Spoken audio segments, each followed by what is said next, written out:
Hi everyone, my name is Marian Hissam. I'm a registered massage therapist, and I'm here to talk to you about the famous foam roller.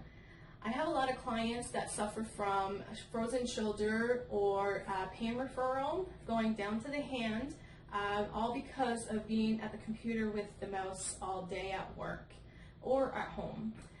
So stay tuned. I have some tips how to use this device and to get some relief.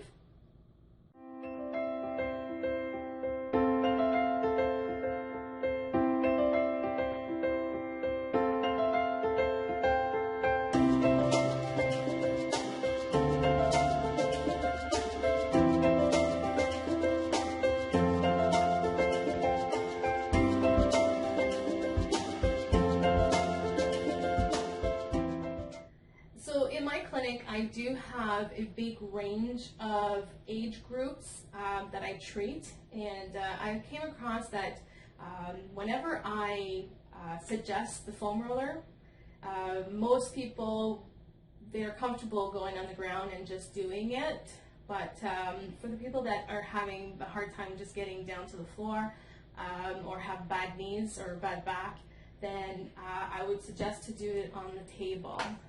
So even on your kitchen table or at your desk.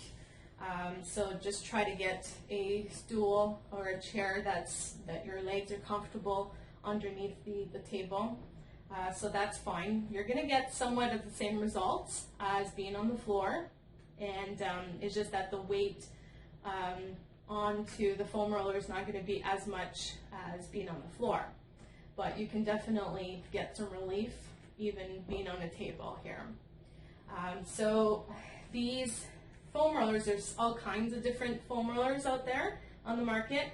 I have a pretty high-tech one for me because I use it pretty often, and I'm using my shoulder and my arm, my right side especially, on a daily basis, so it's very important for me to get the pretty high-tech. There's the groove, so I can really get in there with all the little trigger points, where sometimes the muscle kind of hides the trigger points there. So it's up to you, whichever that probably suits you best. It's totally your decision, because there is some that are completely flat and they're a little bit cheaper. So completely up to you. So how do we use it? So what we're going to use it for right now is the shoulder. So we're going to put it underneath the armpit. Try to get comfortable, and then just try to warm up the muscle just a little bit at the beginning, because you don't want to get into the muscle too quickly, because if you start going in and then you're getting at trigger points, then it will be painful. So you just want to warm up the muscle first, go back and forth, okay? And then once it's warmed up, then you want to put all your weight on the foam roller. Okay, so now I can feel a little bit of referral going down to my arm here right now. So to make it more intense, I would just lay where it actually is a little bit painful, and then put your elbow onto the table, and then rotate your hand going forward and then going back. Okay, go as far as you can. Okay, forward and then back. And it's not a race, so you just go slowly, and you just kind of try to maneuver the foam roller to really get into that muscle. So as soon as you kind of move your arm, then the muscle will kind of either relax or contract. So you want to get in there when it actually relaxes, so you can go deeper. Okay, so you probably want to do this about 10 times. Totally up to you. You could do it more or you can do it less, depending on your pain tolerance. Okay, and then another trick here is you want to get in the back of the shoulder blade too. So you want to kind of twist your whole body.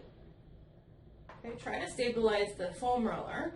This one is pretty good because it's hollow in the middle, but the other ones, which are full, you can't grab it from the inside here. Okay. So you want to kind of swing back and forth here. Get the back of the shoulder blade. Okay.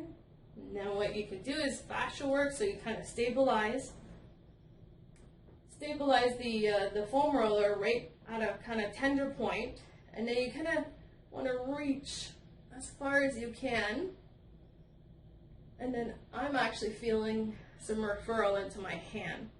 Okay, and you can come back, relax, and then reach again. So this is very good for the frozen shoulder, where they're talking about, you probably heard of the therapy like the spider crawl, is the wall crawl.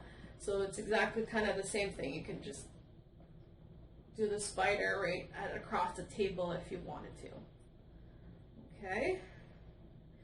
And then another trick is not to forget the pectoral area, the chest.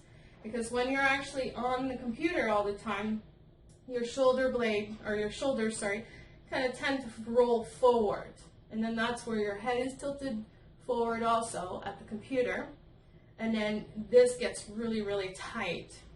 So we want to do this area also, even like the bicep area, because it's kind of, everything is rolled forward. So then it's like a band that kind of stays there. So then every time that you're kind of moving, then your whole elbow has to take the whole movement. Okay, so if I'm trying to move, then this kind of just stays here, and then your elbow has to move. So then that's where tendinitis happens, that you get elbow pain from that movement. So then if you kind of release this band here, then it'll give your whole shoulder some more movement and not just your elbow movement. So to do that, so you would actually be bringing it in the front here, and then just go roll back and forth. And then sometimes actually, you can actually feel the referral right to kind of like the palm of your hand. And a lot of people think that they actually have carpal tunnel, and it's actually coming from the pectoral area, a trigger point in there. So you just go back and forth and try to smooth everything out. Okay, even if you want to do the bicep itself, so you don't need to go as far. And you can also do the tricep to give more length to those muscles around the shoulder, so you got more mobility. All right, so those are the tips that I have for the foam roller. So if you found that this video was very helpful, please sign up to my newsletter, and I can send you some more videos on how to stretch, and there's going to be some videos about meditation, all these fun little things. So yes, so please sign up at mariannehisson.com. Have a good day.